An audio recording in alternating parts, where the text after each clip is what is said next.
this is Rob Pauw, and today in Turbo Talks we're talking to Adam Hansen of Lotto Soudal about the last dance and making gains on and off the bike.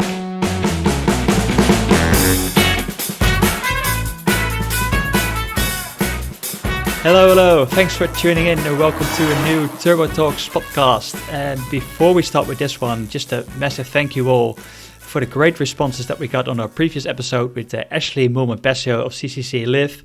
Amongst other things, she shared how she managed to improve as a rider during lockdown. So interesting one to listen to, and give it a listen once you're finishing this episode.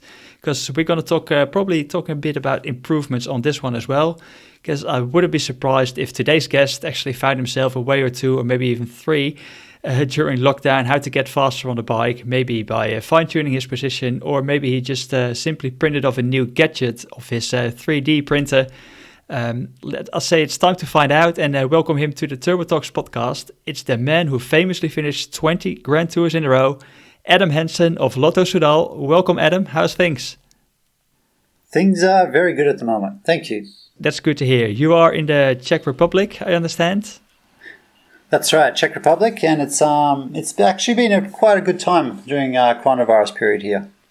So what's that crazy period been for you? Because you were one of the riders who was now maybe like famously stuck in the UAE after the UAE tour, and then made it home to Czech, went into another lockdown in Czech, etc. Tell us, what was it like for you?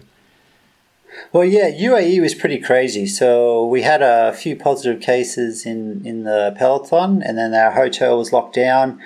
And it was quite early stage when this happened, so we didn't really know, what the procedures were, and we weren't told so much information. So that was a pretty big eye opener. And then we got released, and then I flew to Krakow, which is in Poland, and I just crossed the border to Czech Republic. And that was, in UAE, they only wanted to send us back to our nationality country. And that was a bit of a nightmare for the Australian cyclists, because no Australian cyclist lives in Australia at the moment. And if we were sent there, we would have been stuck there. And that would have been bad, because we wouldn't have been, if the season would have continued, we wouldn't be able to get out of the country. So I was lucky to get to Czech Republic. And in Czech, we actually had a really good lockdown. So we locked down very early. We were allowed to train outside. So this is pretty good. And the conditions in Czech were, we had a very low rate compared to the rest of Europe. And yeah, it was actually a good time. It's a bit sad to say this, but I really enjoyed the lockdown here in Czech Republic. So it sounds like you survived pretty well during the lockdown. Is there a certain thing that you, like a good habit that you developed during lockdown? Well, I always said if I was a superhero and I could have one superpower, it would be to pause time, just to catch up on stuff. And to me, with the lockdown, this is how I felt. The whole world stopped, and I could just really catch up on life a lot. And for me, that, as a cyclist, we race so much, and I'm into different things also, that I don't have so much time in my hands. And I work for a company called Liamo, where we do a lot of testing, trying to improve efficiency. And this was really good for me, because I had a good period of time where I could sort of not step away from the bike, but do more tests on the bike to improve my cycling. And this is a bit hard to do during race season, and also it's hard to do not in race season because you're not fit enough to do these tests. So it gave me a good amount of time to refocus on my cycling and try and improve my cycling. And try and find different ways, training methods, using different tools to get ahead. And after all that good stuff, was there also a thing like a bad habit that you managed to drop in that period? Bad habits to manage to drop. So let's go for the good and the bad. Yeah. So I think I think the world needed a stop, just to have a look on life a little and to appreciate the good things and the bad things. And for me, it was more, I think, before coronavirus time, the world was just moving too fast, and, everything, people wanted bigger things, better things, faster things. And maybe maybe we realized that life is a little bit different, and there was more important things to life than all these, let's say, superficial things. And yeah, so I guess in a sense, in a positive way, we realized, well, I think a lot of people realize what's more important, and we sort of, now we neglect the bad points or the bad things that we're doing in life, if that makes sense. Yeah, definitely. And in all that time that you had and managed to catch up on stuff, is it also something that you caught up on was The Last Dance? Because I think your idol is Michael Jordan, and you must have had some time to watch the documentary. 100%. You know, I love The Last Dance, and I grew up in this period and watching Jordan and that, and the whole debate against, you know, who's better, Michael Jordan, LeBron James. And it's a bit sad to see, like, just touching on The Last Dance, a lot of the younger generation doesn't know what happened.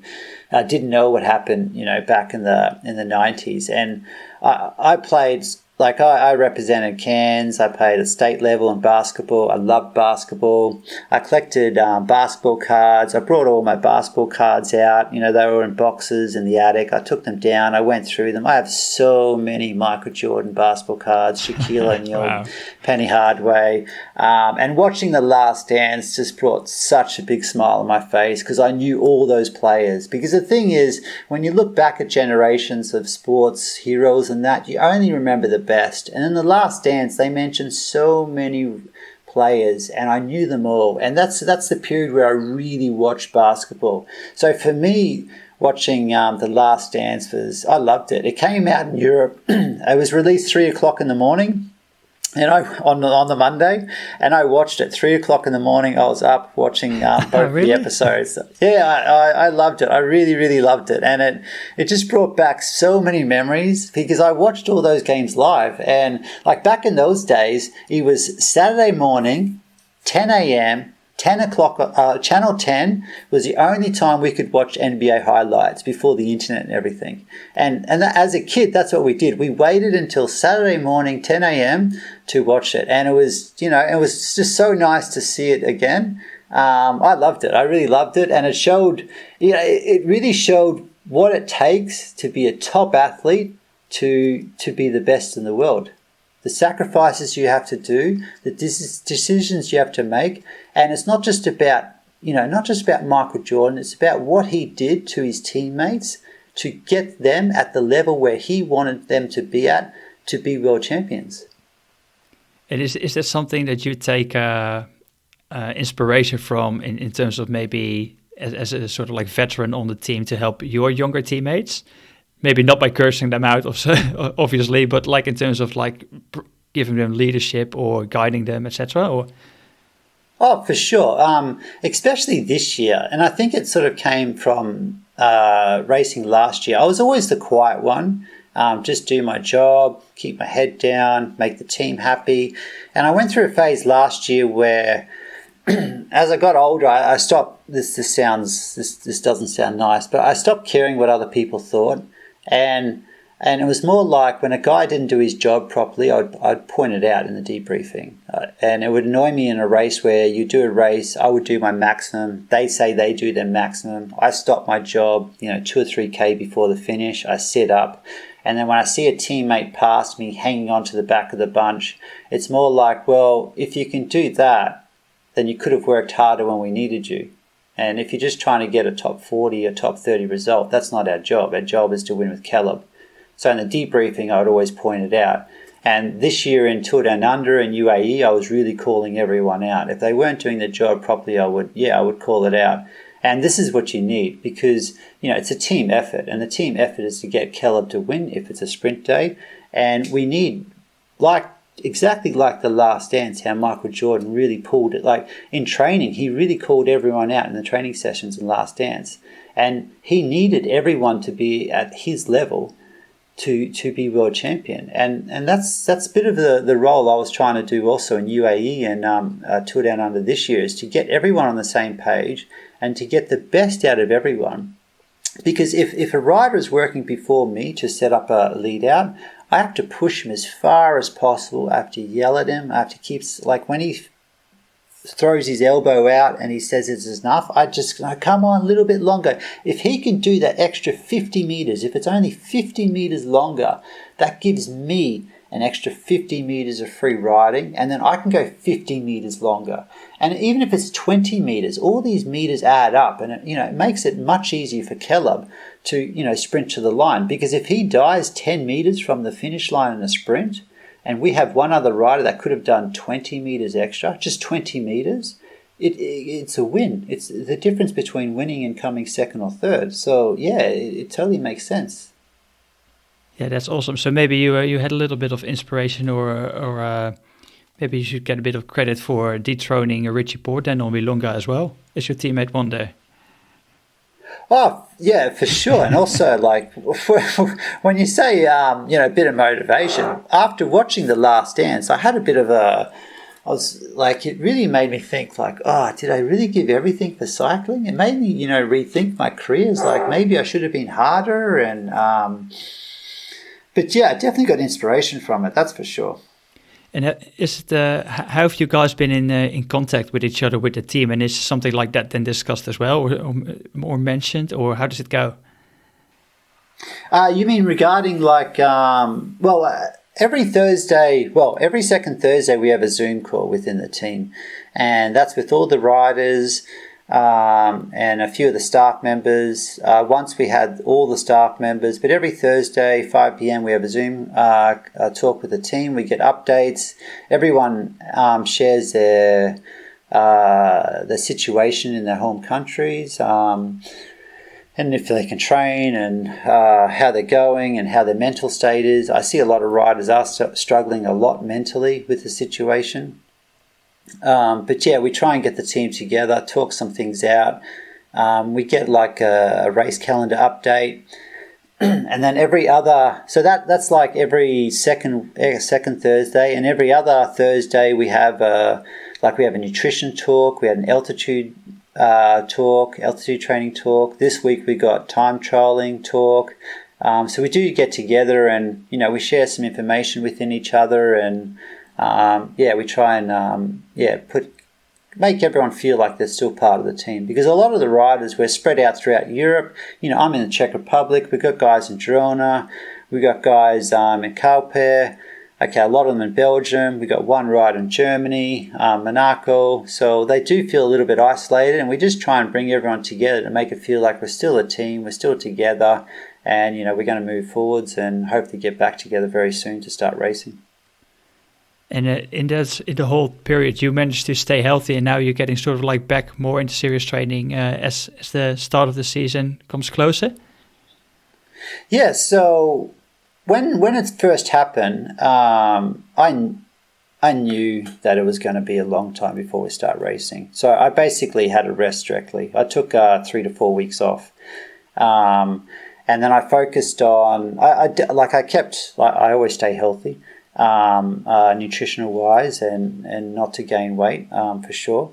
And I started to do more testing. So I was doing, for me, it was, I have all these theories and things I wanted to test. Like I said, I worked with Limo, and I do different tests for position test. I have the Tacx Galaxy rollers, and this is, so every morning I would do, and this is not, I don't count this as training, it's more technique training, where I do 30 minutes on the rollers with a machine called Ploxygen, which is like an altitude stimulation, and I'll do that every morning and every afternoon. And the Galaxy Tacx is really good just for technique training, and I see this. So just a quick example, like if I do a ride on a set of rollers, or compared to a smart trainer, or I have an indoor bike, there's 3 different systems there, and you do pedal very differently on these 3 different systems. And I didn't come from a track background, so my previous coach really pushed for me to get a set of rollers, just to get the spinning good, to eliminate my dead spot score. So I do some tests on that, and I focus more on testing and position in the first 3 to 4 weeks. And then what I did after that is I do a lot of long rides, because I don't think you should be doing intensity now. Like even now, my first race is It's 2 months and 1 week away. So I'm training not very often. I'm just training every second day or every third day. But having said that, last week 10 days ago, I did an Everest. The week before that, I did something I don't normally do. I rode 270 kilometers in one direction through Czech Republic. And I got an Airbnb, spent the night there, and I rode back the next day. So I'm doing different things like this and just seeing how the body copes. So I do a lot of fasted rides, try and improve my fat metabolism as much as possible. So it's more like a testing phase for me. And all the things that I wanted to know, wanted to test, I do it now because I have the time. And then, I'll get serious into my training probably in 2 weeks' time, where I'll have more of a different program. And it sounds like you said, at least it sounds like you also maintain like a good mental health by just setting yourself like those little challenges and enjoying things like just going in one direction, stay there for a day or whatever, and stuff like that. And I imagine that's also then something that you sort of like share with your teammates and picking up that leadership role and making sure that they don't go over the top in this period as well. Oh, exactly. Like when lockdown first happened and I took the time off. For me, I stress that we should be doing things like this because if you have a really set program and you're training, really strict, you don't have time to do these tests. And cyclists, it's not black and white how to train. There's no one way how to train, and it's all theories. Everyone works different. So for me, it was more like when I hear these guys doing, because soon as Paris-Nice was cancelled, a week after, guys were still doing super hard 220k rides with intervals and things like that. It's sort of like, oh, slow down, guys. You cannot maintain this and back then I think it was 3 or 4 months. So take the period off, spend some time with your family. Because also, I really believe when you have a rest at the end of the season, you should have a real rest. Because what you want to do is you want to be hungry for cycling. You know what I mean? You want the desire to race hard. And I see so many riders where they finish the season, they continue riding throughout the season, not so seriously. But then when you do like November training, December training, and you don't do down under, so you do half a January training, you're a little bit tired of cycling before the season even starts. Where if you have a really good rest, do other sports, something like that, you have the desire, and you starve yourself from cycling. You have the more desire to get back into racing, get back into training, and do everything 100%. So I really believe in this type of training from a mental side, and also from with this coronavirus period. I think I encourage a lot of riders to have a bit more time off and more focus on their position, different training techniques, test things, and do things more for fun. So like when I did this 270k ride in one direction and back, it was part of Czech Republic I never rode in. I would never go that far, and I saw new places. It was enjoyable. Okay, I rode it hard. I did, the first 4 hours fasted, so I was training my fat metabolism, but I don't have to train hard. And it was, part of the country I didn't see. I stopped in a town that I've never been to, never would go to.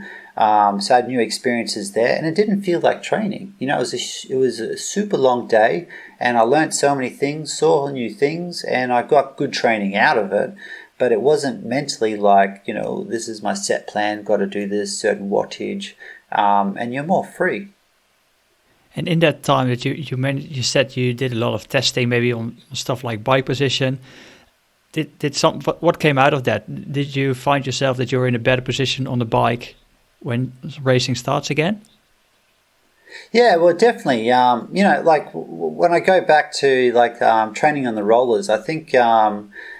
I did a YouTube video on the Tacx Galaxy rollers, and it's a bit of a shame how, these smart trainers, they're very good. I understand racing on Swift is wonderful and it's fun, but when you look at the Galaxy Tacx in comparison, it is such a cheap device. There is no reason why a professional cyclist or a serious cyclist shouldn't have a pair, and you cannot get this sensation on a smart trainer. And I have indoor training bike, But still, spending a couple €100 or not even on a set of rollers can do so much better for your technique on the bike.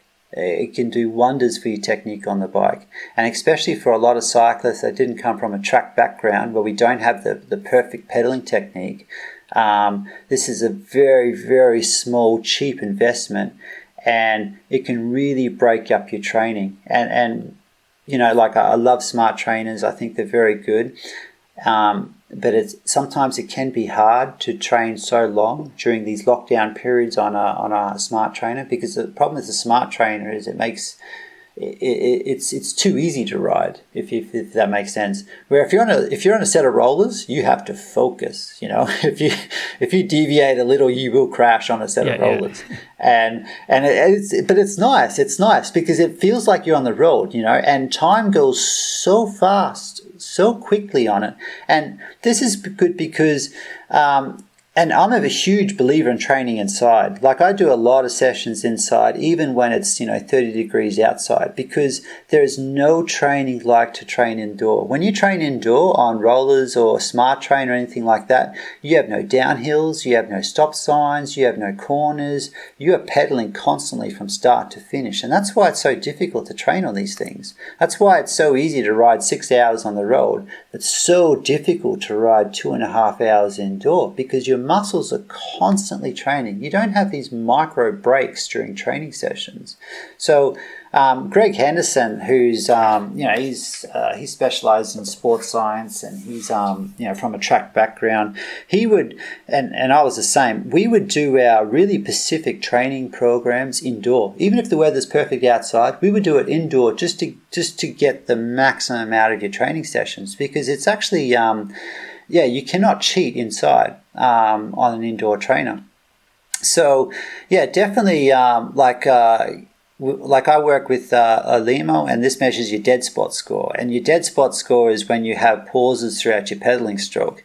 And it works like on the Giro x-axis, and it sees how much your foot, how stable it is throughout your pedal stroke. And if you train outdoor, it can be very hard to try and improve this score. And when you're training indoor on a smart trainer, it gets a little better. But when you train on a set of rollers, it's like on your track bike riding on a track. And you can really improve your efficiency on the bike with a set of rollers. So this is one of the, I did many different tests, but this is one of the tests. One of the tests was to compare all the different type of trainers. Also, I wanted to see. But yeah, training indoor on a set of rollers, this is the fastest way to make you more efficient on the bike. And for me, it's enjoyable. I would do sessions like I said, I'd do like altitude training on the rollers every morning, every evening, just for 20 minutes or 30 minutes. So time goes past really quickly. And then I would do my main session on a set of rollers, on a set of home trainer in the middle of the day. And it all the time adds up, and it's all different type of training. And it just makes your days go so much easier and faster. So that's a lot of gains by focusing on technique and position, etc. And now I want to move sort of like to a bit of like the tech side of things, because I think a lot of the listeners probably already know, or maybe have tuned in even to hear from you about all your technical inventions, maybe the little gadgets. So what did you do during lockdown? Is there anything in particular that you printed off that 3D printer that's going to change the cycling world? Well, I'm working on different shoes at the moment. So I make my own cycling shoes, and I sort of, I don't want to say invented, but I made the shoe. I created my cycling shoes where there's no ratchet system on top, and the ratchet system is sitting underneath. So my ratchet system is a bit of a different system that I made. It's 3D printed. It's 2.7 grams, so it's super light. And if you compare that to a boa system, they're like 11 grams. And then if you add the bolt to attach it to the sole, you're adding, and then with the screw to attach it also, you're looking at about like 16 to 17 grams. And I try and everything to minimize the weight. So 2.7 grams with the 3D printer is, it's really minimum. And then I have the opening on the inside to make it more aerodynamic, and I try and make it minimal as possible and light as possible in every way. And the new system I'm trying to do now is I'm making it a full seamless shoe. So basically the rear comes off, your foot slides in, the rear goes on, locks in, but you cannot see the seams because it's all nicely, how do I say it, sanded all in one piece when it comes together. And the locking mechanism is also 3D printed. And I hope this shoe, so I've made a few prototypes, and this shoe should be finished. I should be racing with it at Dauphiné this year. That's my first race on the 15th of August. So that's been 3D printed, and all the to work out the cleat position. So when I do the sole, you have that air pocket space in the shoe where the bolts go through the carbon and to mount the cleat in. So this is always 3D printed to create that air pocket space in my molds. So I do things like that. I also played around with electronic laces on my shoes because it would be a dream for me just to have two little buttons where your foot's inside the shoe, and I can have all the the tightening system all internal, so nothing is exposed. And then you just have two buttons underneath the shoe that you put, one to tighten, one to loosen. So I've been working on this. And while this is not 3D printed, it's a bit of electro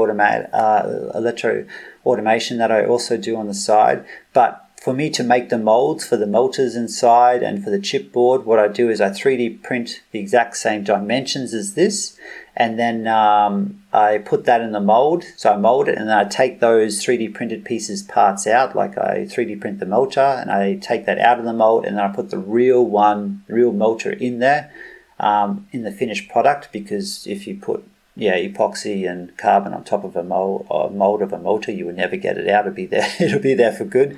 So I do things like this with it. But it's been very busy. Actually, at the same time, I was 3D printing masks, because we didn't have enough masks at the start. So I was supplying the hospitals with the mask and the ambulance place with 3D printed masks also. So I was kind of busy the first few weeks, just running the 3D printer 24/7 with that. And then my next goal, not many people know this, but I'm actually I'm having a new 3D printer arrive, I think tomorrow or the next day, which has a bigger print bed, and I'm going to make a bicycle. So how do other riders in the peloton respond to that when they see you working on that, being busy? Are they interested? Are they looking like, oh, what is this guy doing? Or what's the response in general? I do get a funny response. I get a lot of questions, and like with my shoes, I've got a few riders that are requesting them. So I sent out one pair last Friday to a rider. He should get them today or tomorrow. I've got another rider. I've got to finish his shoes, which I hope would be 2 weeks away. So riders are definitely interested. Some riders joke that I'm like 10 or 15 years in front of, the standard, which is pretty funny. Like even with like the aerodynamic jerseys, like I wore an aero jersey, I think it was back in 2007, where it was a pretty funny story, actually. I didn't like these big baggy jerseys, so what I did is I just fully copied the design and everything, and I made my own jerseys in the Czech Republic, super tight. And I remember sitting out in the front of a race, and I had Ralph Alduck. He put his arm around me, and he asked me how I am, and then he was feeling my jersey around my shoulder, and he goes, "What is this? I don't know this jersey." And I was like, this is the jersey I made. And then he was like, and it's got a different logo on it. I said, no, it's exactly the same. It's just a different cut, different material. It's like a skin suit. And he was like looking at it, and I was like, yeah, seriously, it still had Moa on it, but it wasn't made by Moa. And he was like, and then and I said, I've been racing with it for 2 months already, and no one's noticed. Okay, the riders noticed because they all wanted one, but I was like, with the photos and the media and that, I said, you cannot tell the difference. It's really, I made it identical. And then, 6 months later, Ralph pushed that mower to make aerodynamic jerseys, and our team was the first to have, team issue aerodynamic jerseys. And then, then I started racing with skin suits, so TT suits. And then that sort of caught on, and then but riders wanted pockets, so we asked Moa to make pockets onto our TT suits, and then then that's sort of how the whole one-piece TT suit with they call them sprint suits now sort of happened. So a lot of riders, they do they have a bit of laugh at me, but deep down inside that they want the stuff too, and everyone wants these extra gains you can get for free. Because we all want to be at our best. Do you reckon is that where the most gain is at the moment in cycling in terms of maybe looking at aerodynamics? Oh, 100%. I think, I think it's two things. I think it's efficiency, how you pedal, and definitely aerodynamics. Aerodynamics is the easiest one because with aerodynamics, like I went to a shorter handlebar in... Actually, I can't remember. I think it was like 2009. I went to 38 centimeter handlebars. And, you saw a big shift like 3 or 4 years later, everyone dropping 2 centimeters in handlebar width. And if you can just get used to that, you just save watts doing nothing. You don't even have to try. It takes 2 rides to get used to it. And that's it. And then especially with, because the most... everyone focuses on frames, wheels, different parts on the bike to make it faster, internal cables and that. But the number one thing to slow you down is your body position. And if you have a good aerodynamic body position, you'll save so much more watts with that than with faster wheels or faster frame or internal cables. So if you can get that right first, then you should work on the other parts. Yes, it's much easier just to change a set of wheels, but with sponsors that you're tied to, this can be more difficult. But body position is number 1, your skin suit is number 2, helmet, and then it's wheels, frame, internal cables. And this is all free. This is free. If you can save 10 to 15 watts for doing nothing, then this is a huge difference. This is a huge difference. Then the other thing is, efficiency on the bike. So when you're more efficient on the bike is how you transfer the power from you to the bike. This is the next thing. At the moment, I'm working with a company called Liamo, and what we do is we work out how efficient you are with the dead spot score, leg smoothness, body position. So this is one thing that does, it makes a big difference. So this is one thing I've been working on, one thing I've been testing with, and something I really believe in. So I've been working a lot with this and testing, and this is something that I believe this is something that the peloton will take on in maybe 1 year's time. There's teams already being in discussion with us to try and adapt our technology for them to improve their position and time trial position also. So this is the next thing that I think that'll take off. It sounds like all those triathletes and amateur cyclists might be better off maybe working on their body position instead of spending all those countless amounts of dollars on those nice-looking carbon frames and wheels, etc. Oh, for sure. The position is number 1. And I did an Ironman last year, and for me, I couldn't have the best equipment because... with Campagnolo, we don't have a clincher disc, and there was no way I was going to do an iron because I wanted to finish. That was my number 1 thing. It wasn't about trying to get the best time. I just wanted to enjoy it and finish it. So I didn't want to use tubular tires for the race because I knew this would be a massive problem if I have a flat tire. So I just used normal wheels, nothing special. But I went for a very good position, and I really took it easy in the race because I was in unknown territory. I had no idea what to expect from my body, and just with the body position, I felt like I did a really good ride and a good time, and it's really the number 1 key. And at the moment, we're doing a lot of testing on the track in the wind tunnel. And it's not about, trying to be more low. It's more about trying to be more narrower. So, it's, we call it the shoulder tuck position, where you're pulling your shoulders in to try and be more narrow and keeping your arms up higher. So not to be so low, but to be more high and to block that hole. Because when your arms are parallel to the ground, you create a hole between the underneath your chin to where your elbows are, and that catches a lot of wind. So what a lot of riders are doing now, we found out in the testing, is when you raise your hands higher, it sort of splits the air to go around you and you don't catch it like a parachute. So the body position is definitely the key factor. That's the first thing you should do. And if you finish that and you get that to its best, okay, then you can spend the money on the wheels, the positions, and things like that. So I think you finished at Ironman with custom-made bars, obviously, that you made yourself. Is there also something that you consider, like, what would be like the biggest failure in terms of like attempts to make something that you're gonna benefit from, and then it ended up you made it and then it ended up being a disaster? Is there something or that I've done? Yeah. Is there something that you printed off and you said like this is going to be it, and then it turned out to be wouldn't be working as you had in mind? Oh, I fail all the time.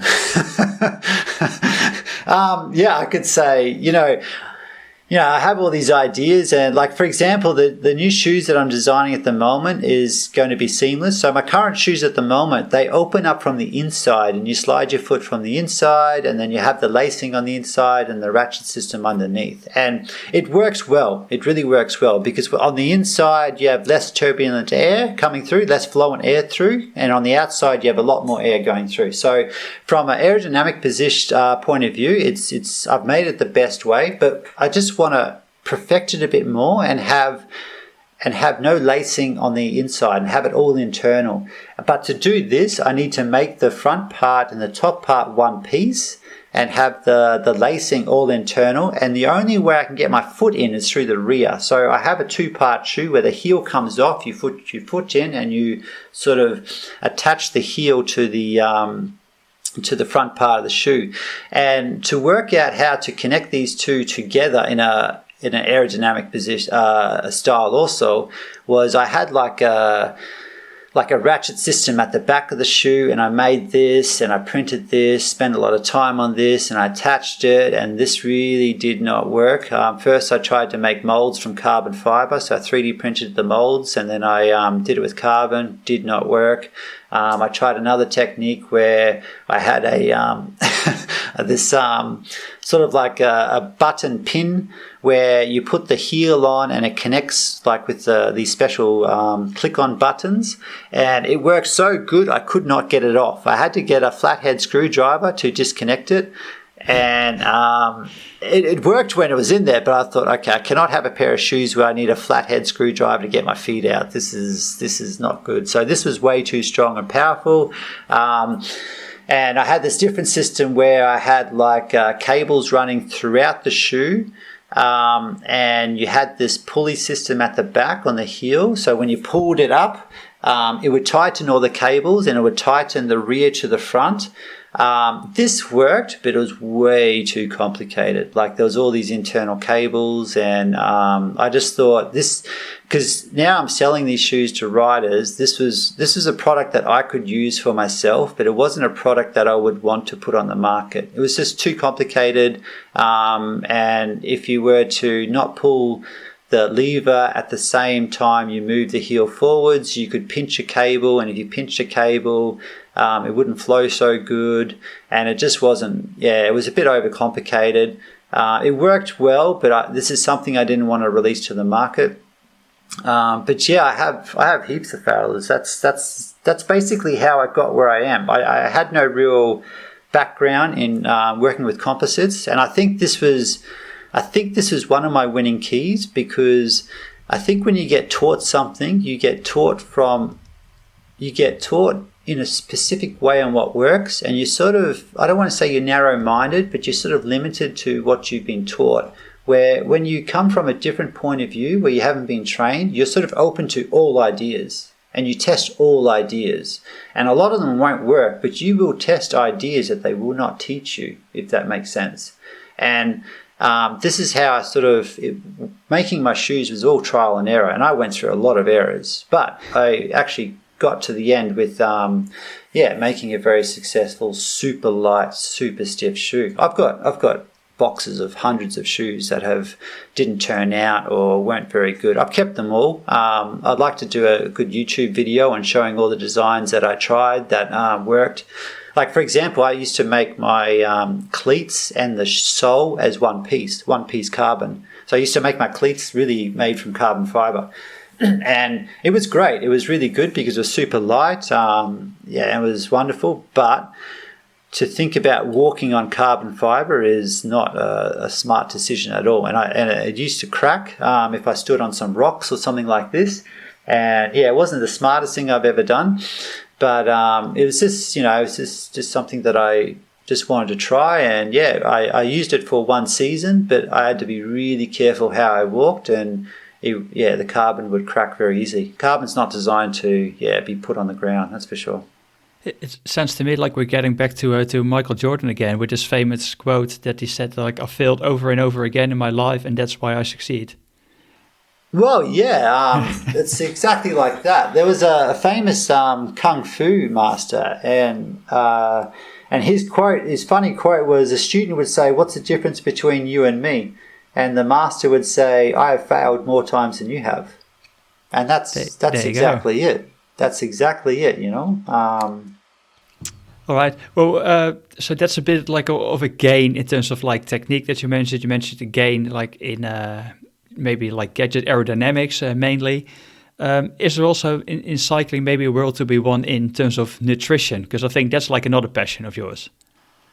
Oh, you've just Or we're gonna go now into a 2-hour podcast if we open that topic. you just made it. Oh, I'd love to talk about it. Nutrition is the biggest problem in cycling. I think people really overlook this. Nutrition is everything. Nutrition is the fuel to your energy, and energy is the most important thing. And just if you just want to touch on simple things.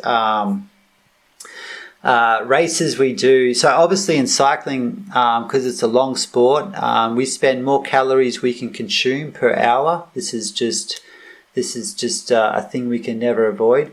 And you've probably heard of ketones, which is a supplement that everyone raves about. And I don't take ketones, but I like the theory on it. So the theory on ketones is that you take ketones and you use this as energy, and you spare your glycogen in your storage. So at the end of the race, you have more glycogen than what you would have before. And this is the key thing to winning races. But what a lot of people forget is if you improve your fat metabolism, it's the exact same thing, and it's free. So what I'm trying to say is if you start a race and your fat metabolism is really good. So by saying fat metabolism, what I mean is if you're able to utilize your fat as energy better than other athletes, that means you're able to spare your glycogen for the end of the race. And the most important thing about this is if I'm 80% of a rider that's better than me, but I have more glycogen in my stores than he has, and he's depleted, I'll be able to beat him in a sprint or beat him up a climb because I have more glycogen there for the final of the race. So with the nutrition side, there's a certain amount of calories we spend per hour, and there's a certain amount of calories we can consume per hour, which is far less than what we can spend. And I see a lot of mistakes with the nutrition side where you see riders, they eat 3 hours before a race and they stop eating. And what actually happens is as soon as you stop eating, you're actually spending calories. You're not spending a lot, but you're spending calories. And some riders won't even eat in the first hour of the race because they don't need to. And it's true, you don't feel like it and you don't really need to, but you're spending energy at the start of the race. You could be spending 600 to 800 calories at the start of the race, but because the glycogen is in your muscles and your liver, you don't actually feel like you need more. But the problem is once you deplete these glycogen stores, then that's when you go into like a minus. And if you're able to just snack before the race to top up your stores and start eating at the start of the race, because you can only consume depending the level of the athlete and how well you train this. You can consume between 70 and there's been numbers up to 120 grams of carbohydrate per hour, which is quite a lot. And if you start this process 1 hour after the start of the race, you've missed a window of absorbing between 360 to 420 calories. And at the end of the race, if you actually minus, let's say, 400 or 300 calories, and you will never get that back. You will never get that back. So just from a nutritional point of view, I always recommend that at the start line, have a bar, have a gel, and start your intake there. Because while you don't need it then, you will need it at the end of the race. So that's one key thing I think a lot of cyclists really, really do something wrong. And also from I see it a lot with the Ironman athletes too. When I was investigating the Ironmans, I found it amazing how no one eats, and I know this sounds crazy, where people don't eat in the swim.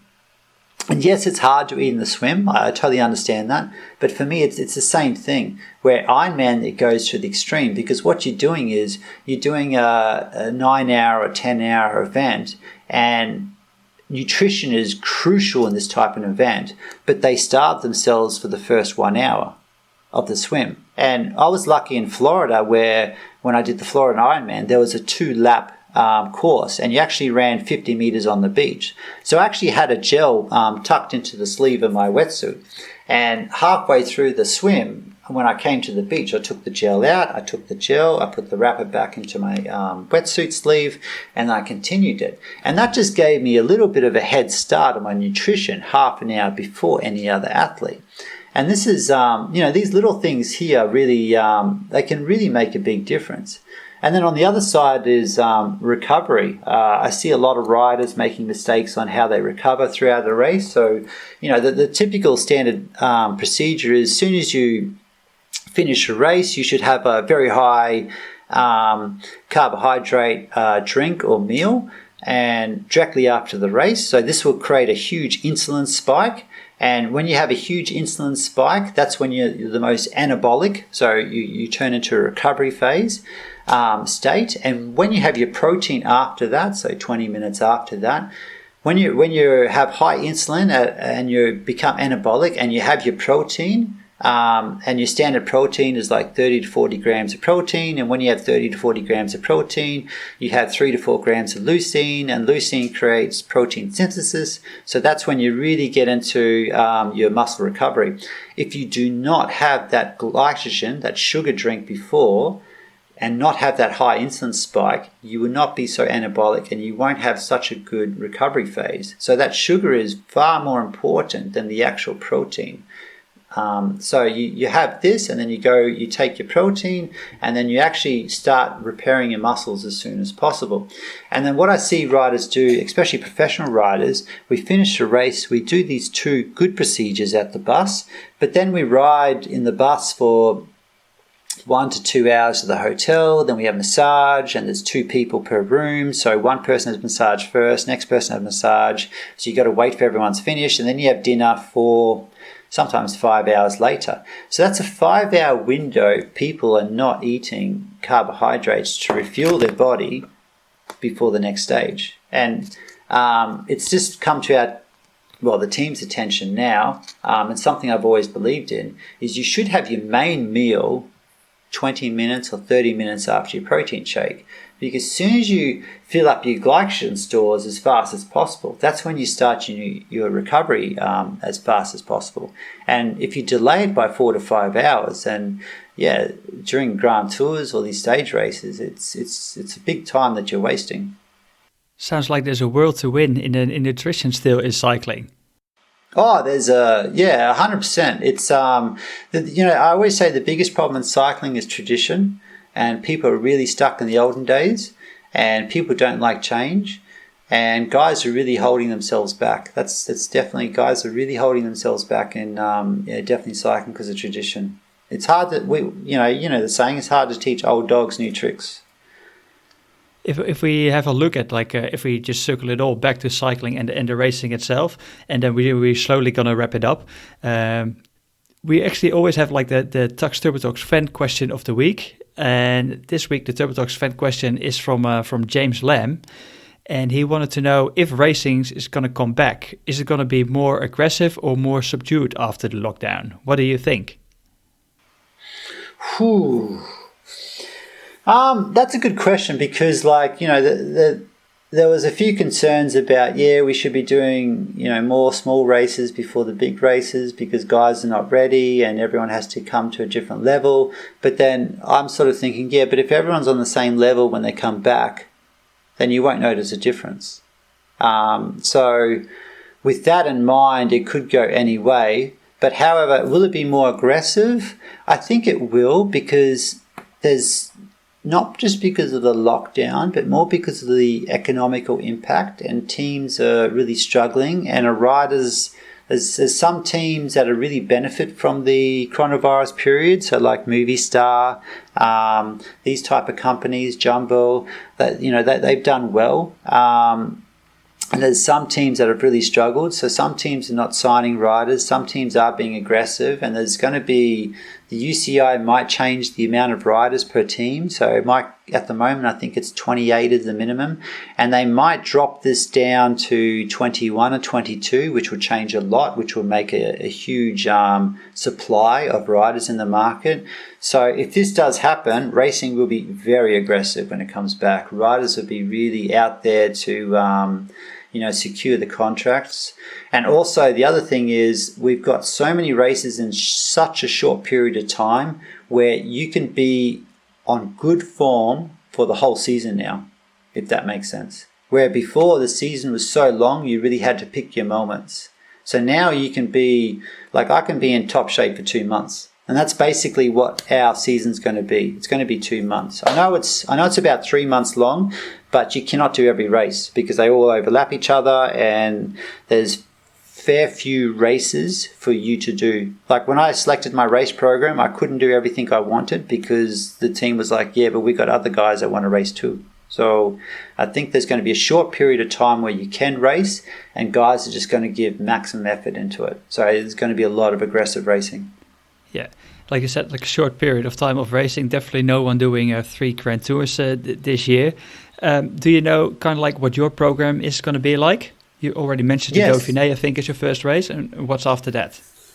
Yes, so at the moment I'm in Dauphiné. Dauphiné is sort of the build-up race for the Tour de France, and I'm on the list. At the start of the season, it was 100%. I was in the Tour de France. Now the team's really like, they don't know what to expect from the riders because they've had such a long break. So everyone's on the long list now for the Tour de France. And if I do well in Dauphiné, then I go to the Tour de France. And if I do the Tour de France, it's basically...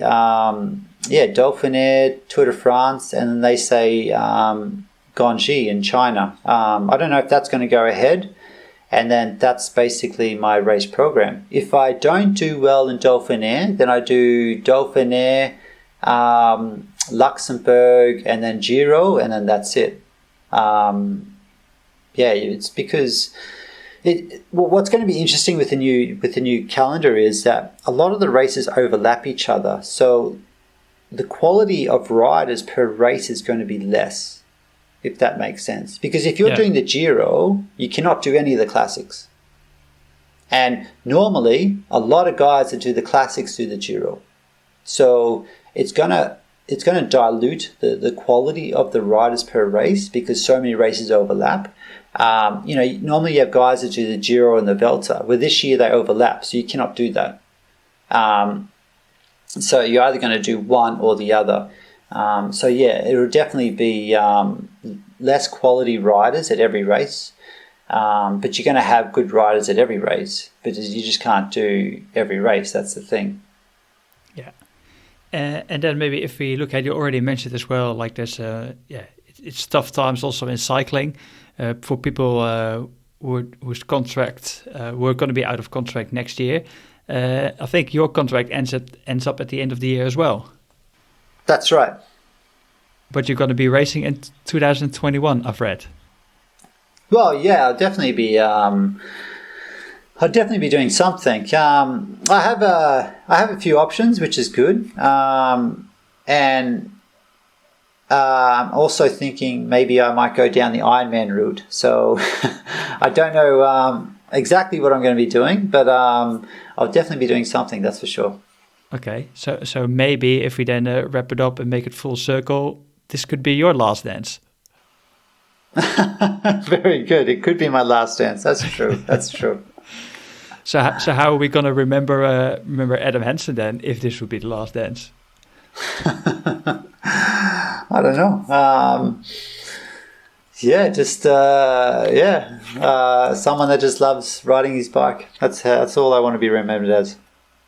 Okay, it sounds like a really good way to be remembered, though. I think, and also a bit of a legend for finishing all those Grand Tours. I think we got to give you that as well. Very good. Thank you very much. All right, we're gonna wrap it up. I want to thank everyone for listening to this episode of the Turbo Talks podcast, especially Adam. Thank you again.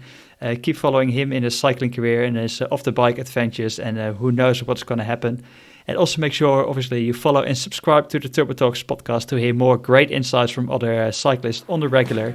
And as always, don't forget to tell a friend about the podcast. And in the meantime, as Adam said, just enjoy the cycling and make sure you never stop cycling.